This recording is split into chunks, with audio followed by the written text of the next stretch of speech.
جی السلام علیکم اسٹوڈینٹس، کیسے ہیں آپ لوگ؟ اللہ کا شکر ہے سب ٹھیک ہیں۔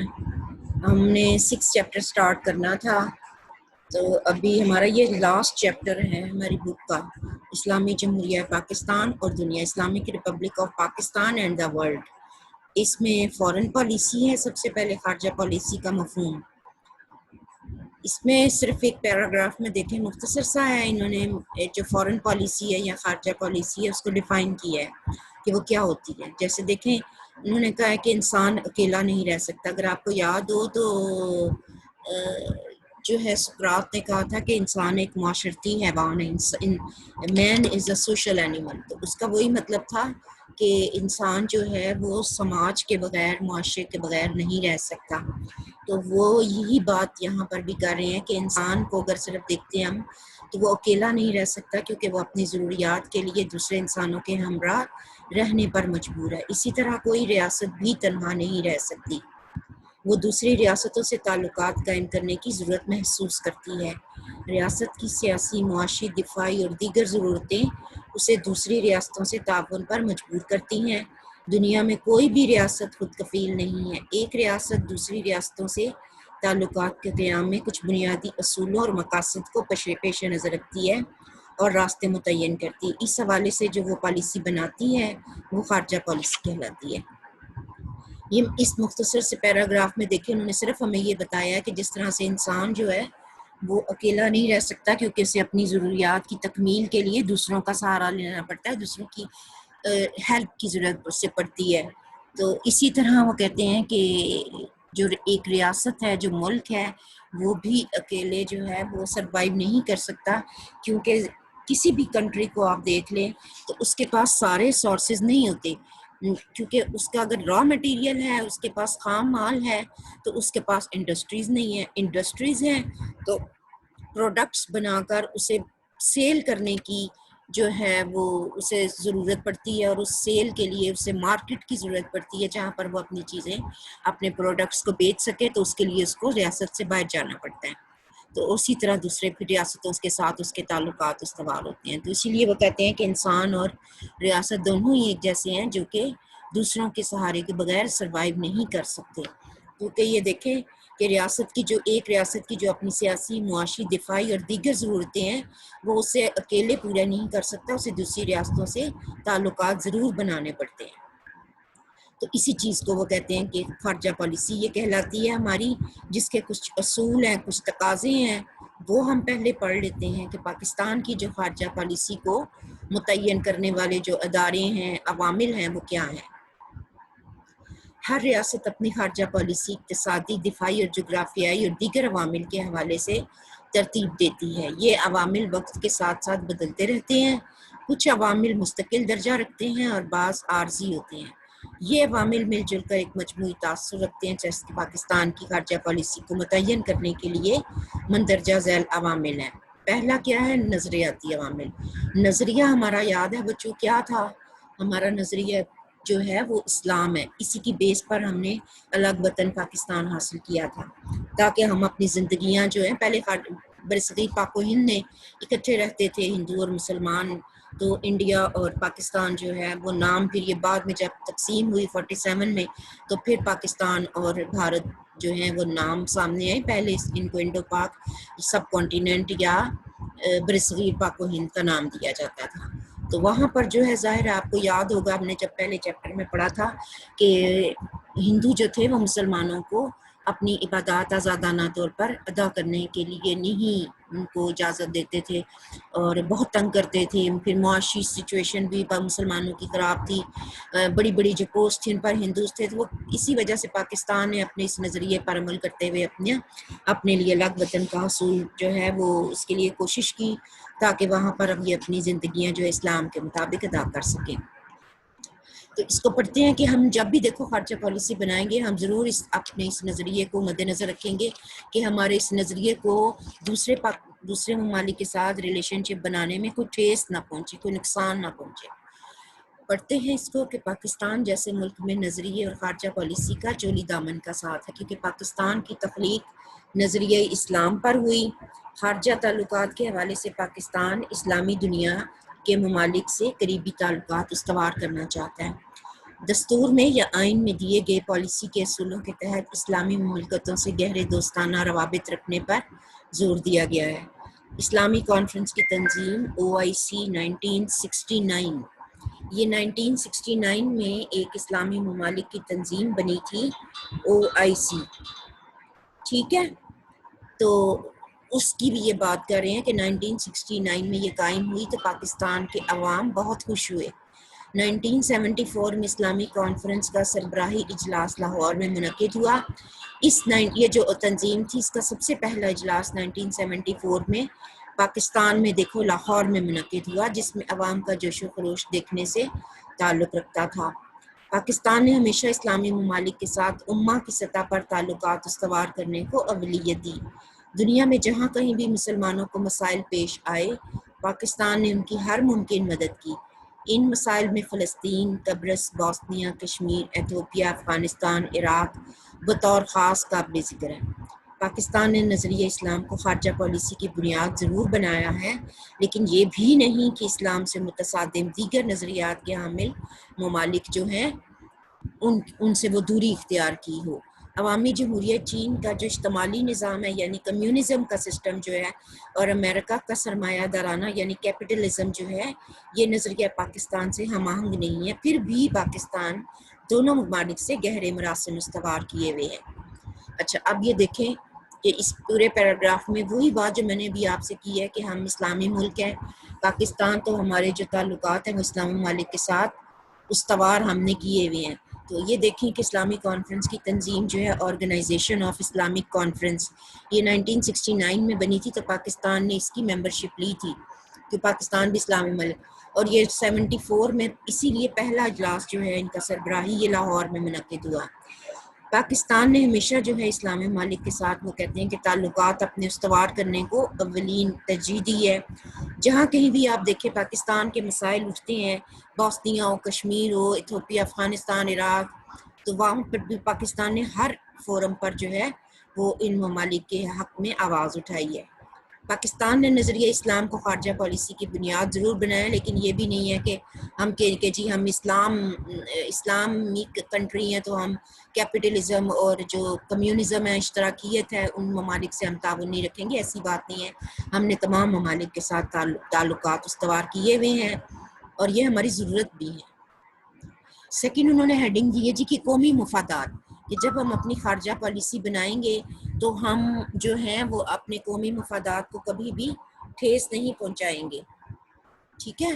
تو اس کو پڑھتے ہیں، ہر ریاست اپنے قومی مفادات کو سامنے رکھتے ہوئے خارجہ پالیسی کو ترتیب دیتی ہے۔ پاکستان نے بھی قومی تقاضوں کو سامنے رکھتے ہوئے اپنی خارجہ پالیسی کے اصول مرتب کیے ہیں۔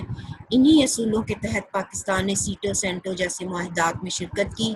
یہ قومی مفادات ہی تھے کہ جنہوں نے پاکستان کو عوامی جمہوریہ چین سے بھی دوستی کی راہ دکھائی۔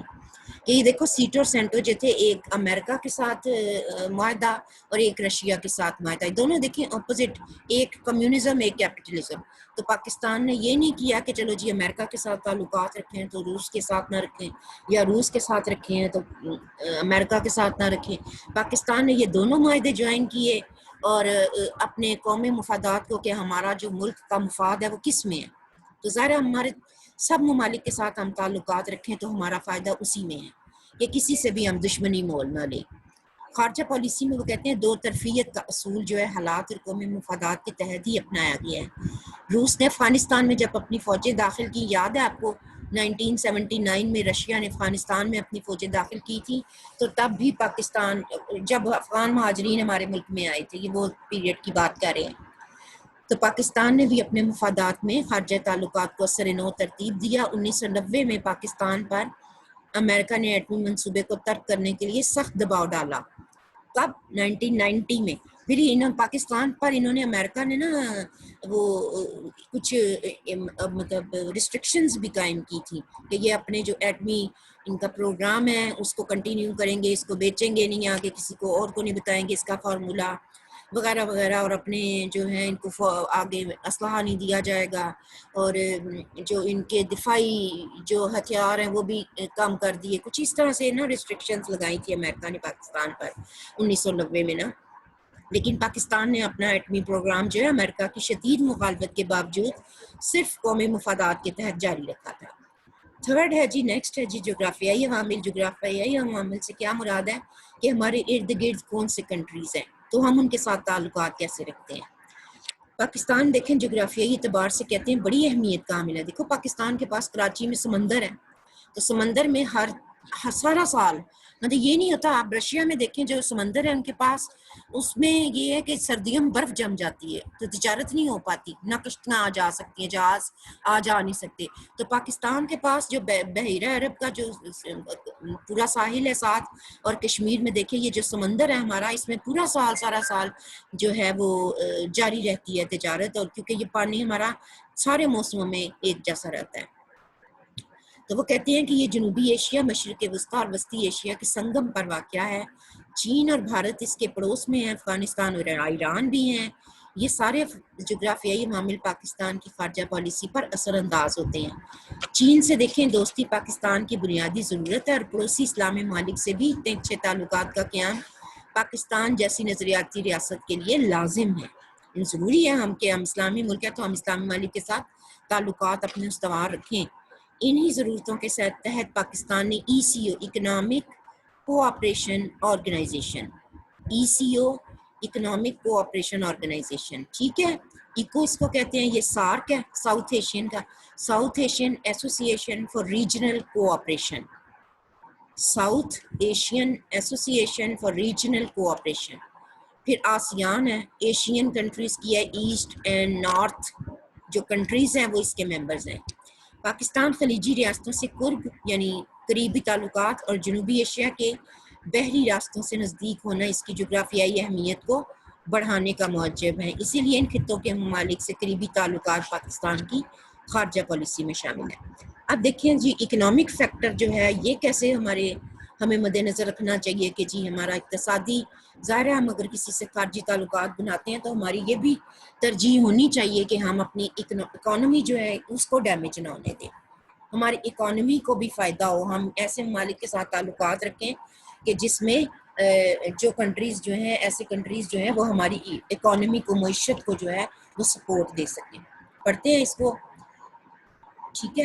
بعض ماہرین کے نزدیک سب سے اہم عنصر اقتصادی ہوتا ہے جو خارجہ پالیسی پر اثر انداز ہوتا ہے۔ کارل مارکس نے اقتصادیات کو، یہ ہمارے مفکر تھنکر کارل مارکس نے اقتصادیات کو تمام انسانی شعبوں پر اثر ڈالنے والی واحد اور بنیادی قوت لکھا ہے۔ اس نے اقوام کی آزادی اور وقار کی بنیاد اقتصادیات کو ٹھہرایا ہے۔ اس نے کہا تھا، کارل مارکس نے کہا تھا کہ جب بھی کسی ملک کا عروج ہوتا ہے یا زوال ہوتا ہے تو اس کے پس پشت جو ہوتی ہے نا طاقت، وہ ہوتی ہے اقتصادی طاقت، معاشی جو فیکٹر ہے، اکنامک فیکٹر جو ہے یہ بیس ہوتا ہے۔ قوموں کا زوال بھی اسی بنیاد پر ہوتا ہے اور عروج بھی اسی بنیاد پر ہوتا ہے۔ جدید دور میں ہر ریاست کہتے ہیں اپنی خارجہ پالیسی ترتیب دیتے وقت اقتصادی پہلو کو ضرور مد نظر رکھتی ہے۔ مضبوط معیشت دیکھو ہوگی تو آپ کا ملک جو ہے ترقی کرے گا، آپ کا سیاسی نظام مستحکم ہوگا، آپ کا ڈیفنس جو ہے وہ مضبوط ہوگا۔ ریاست کے دفاع کے لیے خارجہ پالیسی پر اقتصادی پہلو کا اثر صاف نظر آتا ہے۔ مغربی ممالک سے قریبی رابطوں کا اہم سبب اقتصادی امداد ہے، جو امداد دینے والا کنسورشیم فراہم کرتا ہے۔ کنسورشیم یعنی ایک آپ کہہ لیں کہ ایک ادارہ کہہ لیں بن جاتا ہے کہ جن ممالک کے ساتھ ہم اقتصادی تعلقات اپنے استوار کرتے ہیں نا، تو ان ممالک کا ایک گروپ سا بن جاتا ہے جس کو کنسورشیم کہتے ہیں، جو اکنامک آپ کو ایڈ دیتا ہے۔ جب بھی کسی ملک کو ضرورت پڑتی ہے اپنی اقتصادی نظام کو چلانے کے لیے قرضے کی یا کچھ، تو وہ اس کنسورشیم سے، اس ادارے سے رجوع کرتا ہے جس کے وہ ممبر ہوتا ہے۔ امریکہ سے دوستی کی ایک بڑی وجہ اقتصادی امداد اور تعاون ہی ہے جو پاکستان کو امریکہ اور مغربی دنیا کے قریب لے گیا۔ آج بھی امریکی اقتصادی امداد پاکستان کے داخلی اور خارجی دونوں پہلوؤں میں اپنا رنگ دکھا رہی ہے۔ آگے نیکسٹ ہے جی، ہے ہمارے پاس ہیڈنگ کے نفسیاتی اور تاریخی عوامل۔ نفسیاتی عوامل کیا ہوں گے کہ ذہنی طور پر اور تاریخی کے حالات کیا جا رہے ہیں، تو اس کو پڑھتے ہیں کہ یہ بھی ایک فیکٹر ہے، کہتے ہیں فورن پالیسی کو بنانے میں۔ پاکستان کی خارجہ پالیسی پر مختلف نفسیاتی اور تاریخی عوامل کا ہمیشہ اثر رہا ہے۔ برصغیر کی تاریخ سے پاکستانی قوم کو بڑے تلخ تجربات حاصل ہوئے۔ برطانوی دور میں ہندوؤں کے رویے، ان کی سوچ، تعصبات اور معاندانہ یعنی دشمنانہ سلوک تاریخ کا حصہ بن چکے ہیں۔ جب ہم دیکھو بات وہی کر رہے ہیں جو ہم نے پاکستان موومنٹ والے فرسٹ چیپٹر میں پڑھی تھی کہ وہاں پر کیا کیا کیسے کیسے مسلمانوں کے ساتھ سلوک روا رکھا جاتا تھا، تو وہ یہی بات کر رہے ہیں کہ برطانوی دور میں ہندوؤں کے رویے، ان کی سوچ، تعصبات یعنی متعصب ہونا کہ ہم سپیریئر ہیں، دوسری قوم جو ہے وہ کم تر ہیں ہم سے، انہوں نے مسلمانوں کے جائز سیاسی، معاشی، معاشرتی اور مذہبی حقوق کو ہمیشہ دبائے رکھا۔ مجبوراً مسلمانوں کو علیحدہ وطن کا مطالبہ کرنا پڑا۔ پاکستان کی تخلیق کو ہندوؤں نے دل سے کبھی بھی قبول نہیں کیا، اور اکھنڈ بھارت یعنی پاکستان اور بھارت جو ہیں وہ اکٹھے ہو جائیں۔ اکھنڈ بھارت ایک جیسے برصغیر پاک و ہند پہلے ایک اکٹھا تھا، تو وہ کہتے ہیں کہ یہ بنانے کی بھارت کی جو خواہش ہے یہ انشاءاللہ کبھی بھی پوری نہیں ہوگی۔ وہ ہمیشہ کوشش کرتے ہیں کہ پاکستان سرنڈر کر لے، گھٹنے ٹیک دے اور کہے کہ نہیں جی میں بھارت کے ساتھ دوبارہ الحاق چاہتا ہوں، اللہ نہ کرے کہ کبھی ایسا ہو۔ ہندو فرقہ پرست جماعتوں نے اپنی حکومتوں کو پاکستان کے خلاف اکسائے رکھا۔ پاکستان کی جانب سے پاکستانی قوم کو جارحانہ اقدام کا خطرہ ہمیشہ پیش نظر رہا۔ بھارت اور اس کے معاندانہ عزائم کو سامنے رکھ کر ہمیشہ پاکستان اپنی خارجہ پالیسی جو ہے وہ مرتب کرتا ہے۔ یہ پاکستان کی بقا کا تقاضا ہے اور اسی کے پیش نظر دوسرے ممالک کے ساتھ تعلقات استوار کیے گئے ہیں۔ اچھا میرا خیال ہے ہم یہ 5 پوائنٹس ہم نے اچھا نہیں 6 پوائنٹ پڑھ لیتے ہیں، یہ لاسٹ ہے۔ واقعاتی عوامل یعنی جو ایونٹس روزمرہ زندگی میں ہمارے پیش آتے ہیں تمام ممالک کو، اس کی بات کریں۔ دنیا میں دیکھیں رونما ہونے والے بعض ایسے واقعات بھی ہوتے ہیں جن کے نتائج دور رس ہوتے ہیں، اور ملکوں کو ان واقعات کی روشنی میں اپنے خارجہ تعلقات کو نئے سرے سے ترتیب دینے کی ضرورت محسوس ہوتی ہے۔ مثلا 9/11 یعنی 9 ستمبر کا واقعہ جس نے پاکستان سمیت قریباً بیشتر ممالک کی خارجہ پالیسی کو متاثر کیا۔ وہ بات کر رہے ہیں نا کہ ایسے حالات بھی دنیا میں رونما ہو جاتے ہیں کہ جس کی بنیاد پر بھی تمام ممالک کو اپنے جو فارن پالیسی اس کو ریویو کرنا پڑتا ہے، ریوائز کرنا پڑتا ہے۔ اب یہ 9/11 کا واقعہ انہوں نے ذکر کیا ہے، شاید آپ لوگوں کو بچوں آپ کو پتہ نہ ہو، یہ 9 ستمبر اور سن کون سا تھا یاد نہیں مجھے پڑا، یہ تب کا واقعہ جب یہ امریکہ میں نا ورلڈ ٹریڈ سینٹر تھا، بہت بڑی اونچی عمارت تھی، تو اس سے ایک جہاز ٹکرایا تھا اوپر کی منزل سے، تو جب اوپر کی منزل سے یہ جہاز ٹکرایا تو آہستہ آہستہ نیچے کی جو منزلیں تھیں آٹومیٹکلی گرتی چلی گئیں۔